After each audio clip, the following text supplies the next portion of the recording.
Assalamualaikum warahmatullahi wabarakatuh. Ya, baik, anandaku sekalian. Selamat pagi.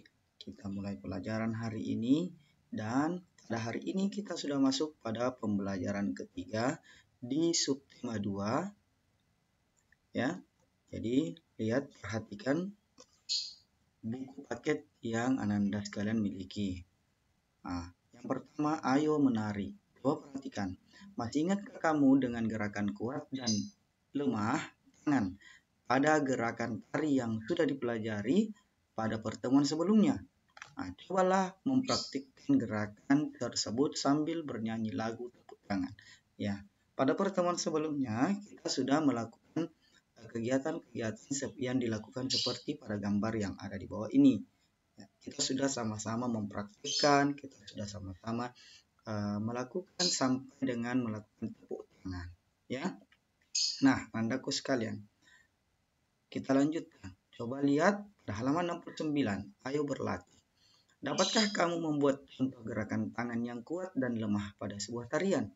Nah, bekerjalah secara berkelompok, lalu diskusikan mengenai gerakan yang akan kamu ciptakan.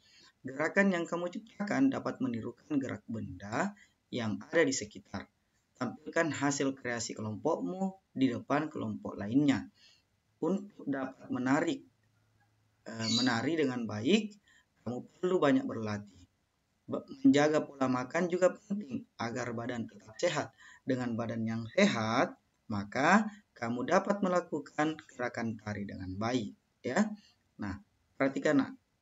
Ini pada halaman 69 ini kita disuruh untuk melakukan gerakan kuat dan lemah dengan menggunakan tangan, ya.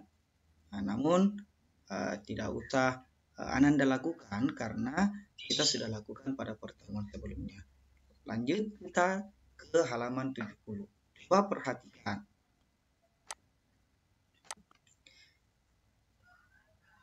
Ayo mengamati. Anandaku, lihat gambar yang ada. Pada gambar ini kita disajikan ada 5 macam gambar makanan, ya.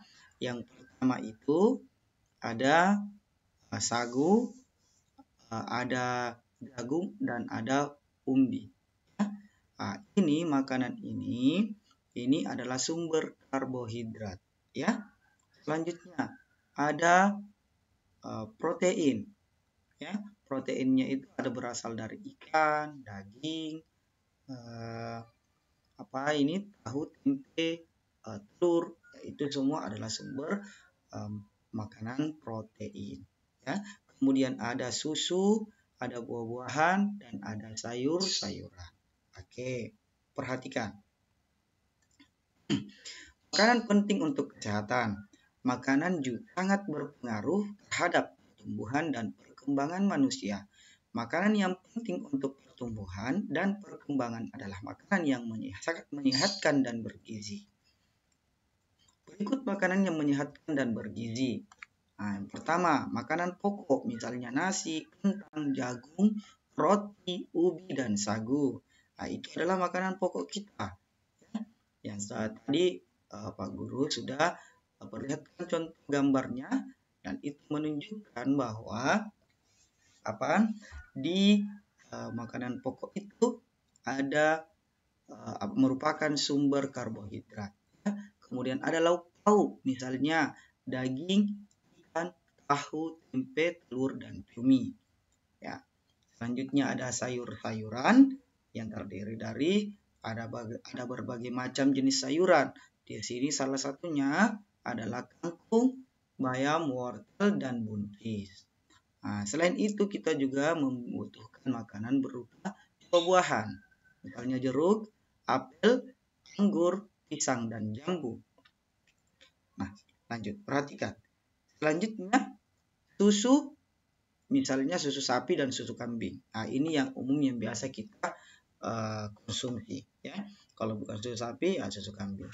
Oke, lanjut. Makanan-makanan mengandung gizi seperti karbohidrat, protein, lemak, vitamin, mineral, dan air. Karbohidrat terdapat pada makanan pokok. Protein terdiri atas dua jenis, yaitu protein hewani dan protein nabati.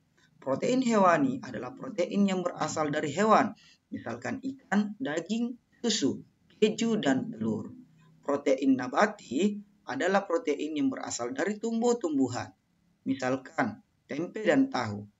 Vitamin banyak terdapat pada sayur-sayuran dan buah-buahan. Mineral banyak terdapat pada ikan, sayur, dan susu. Jagalah makanan yang kita makan agar selalu bersih dan menyehatkan. Makanan yang bersih, menyehatkan, dan bergizi akan membantu pertumbuhan dan perkembangan manusia dengan baik.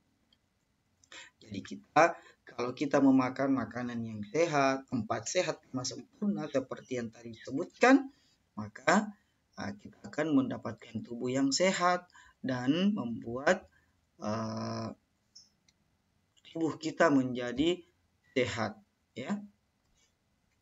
Lanjut, perhatikan. Ayo menulis. Nah, perhatikan pada kegiatan ayo menulis ini, Ananda sekalian diperintahkan untuk mengamati gambar, kemudian memberi tanda tentang pada makanan yang sebaiknya dimakan setiap hari, dan memberi tanda silang pada makanan yang sebaiknya dimakan sesekali saja atau bahkan dihindari. Lalu tuliskan pula alasan pada tempat yang tersedia. Contoh yang pertama ini, ada gambar buah-buahan. Coba Anandaku untuk menentukan apakah di sini memberi tanda centang ataukah memberi tanda silang. Ya, kalau dia memberi tanda centang, kemukakan alasannya apa? Kenapa dia harus dimakan tiap hari? Ya, dia dikasih tanda silang, maka kemukakan lagi alasannya. Kenapa dia tidak boleh dimakan tiap hari? Oke, sama pada gambar selanjutnya. Ada berapa gambar? Ada 1, 2, 3, 4, 5, 6. Ada 6 gambar, silakan Anandaku untuk kerjakan di buku latihannya dan kemukakan alasannya. Nah, perhatikan lagi. Buah-buahan dapat kita temui dengan mudah di pasar atau penjual buah di sekitar kita. Banyak petani melakukan perkembangbiakan buatan untuk buah-buah. Hal tersebut dilakukan agar dapat menghasilkan buah yang banyak dalam waktu singkat. Melalui kegiatan perkembangbiakan buatan, petani bisa menghasilkan ribuan buah dalam masa panen. Melalui kegiatan pencangkokan, sebuah perkebunan jeruk dapat menghasilkan 3.400 buah dalam sekali panen. Nah, perhatikan Anandaku sekalian. Nah, dari hasil panen tadi, bayangkan jika suatu perkebunan dapat menghasilkan 3.400 buah dalam satu kali panen. Berapa jumlah buah yang akan dihasilkan dalam 2 kali panen? Nah, jadi kalau 1 kali panen dapat 3.400, maka kalau 2 kali panen itu dapat berapa? 3.400 ditambah 3.400 sama dengan 6.800 seperti ini. 6.800. Nah, perhatikan lagi. Masih ingatkah kamu cara menghitung hasil penjumlahan? Ya, kalau ini contoh yang ditunjukkan di sini, kita hanya menghitungnya dengan langsung menjumlahkan. Nah, padahal kan ada caranya, ya. Masih ingatkah kamu cara menghitung hasil penjumlahan? Gunakan cara untuk penjumlahan yang kamu anggap paling mudah. Nah, pada pertemuan sebelumnya kita sudah mempelajari bahwa ada 3 cara untuk menyelesaikan soal penjumlahan. Ada cara mendatar, ada cara bersusun panjang, dan ada cara bersusun pendek. Nah, perhatikan contoh soal di bawah ini. Selesaikan soal di bawah ini dengan benar. Pada musim panen dihasilkan 2 keranjang sebuah jambu. Keranjang pertama berisi 1.750 buah jambu. Keranjang kedua berisi 1.850 buah jambu. Berapa jumlah buah jambu dalam 2 keranjang? Jawaban. Nah, silahkan kalian kerjakan, Ananda sekalian kerjakan tugas ini dengan memberikan cara kerja. Jadi jangan hanya langsung ditulis jawabannya, tapi ditulis dulu cara kerjanya. Contoh, Pak Guru kasih cara kerja kita kerjakan soal yang ini. Lihat. Soalnya 3.400 ya. 3.400 ditambah 3.400. Kita lihat. 3.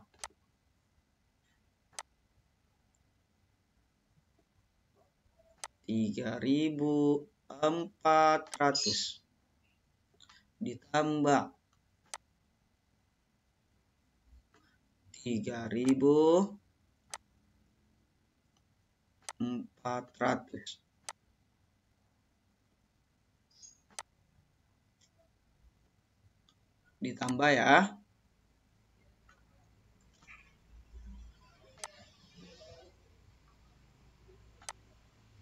Nah, perhatikan. Ini untuk melakukan penjumlahan bersusun seperti ini, maka kita harus memasangkan ribuan dengan ribuan, ratusan dengan ratusan, puluhan dengan puluhan, dan satuan dengan satuan. Barulah kita bisa melakukan penjumlahan. Coba, 0 tambah 0 berapa? 0. 0 tambah 0, 0. 4 tambah 4 berapa? 8. Nah, selanjutnya 3 tambah 3 berapa? 6. Nah, ini makanya dapat 6.800. Sama kan yang di sini kan? Ya. Nah, jadi begitu cara kerjanya Nanda ya. Nah, silakan dikerjakan. Ayo berlatih pada halaman berapa tadi? Pada halaman 74. Nah, selesaikanlah soal di bawah ini dengan benar. Bagian A dan bagian B. Ya. Nah, jadi Pak Guru ingatkan lagi tugasnya ada 2. Yang pertama adalah pada halaman 72 bagian ayo menulis. Nah, dengan mengamati gambar tentukan bahwa yang mana makanan yang sebaiknya dimakan setiap hari dan yang mana makanan yang sebaiknya dimakan sesekali saja atau bahkan dihindari. Nah, itu tugas yang pertama pada halaman 72. Tugas selanjutnya ada pada halaman 74. Selesaikan soal cerita di bawah ini. Ya, bagian A dan bagian B. Oke. Nah, demikian pelajaran kita hari ini. Silakan dikerjakan dan apabila telah dikerjakan, silakan foto pekerjaannya kemudian dikirim ke WA pribadi Pak Guru. Oke, baik. Terima kasih atas perhatiannya anandaku sekalian. Assalamualaikum warahmatullahi wabarakatuh.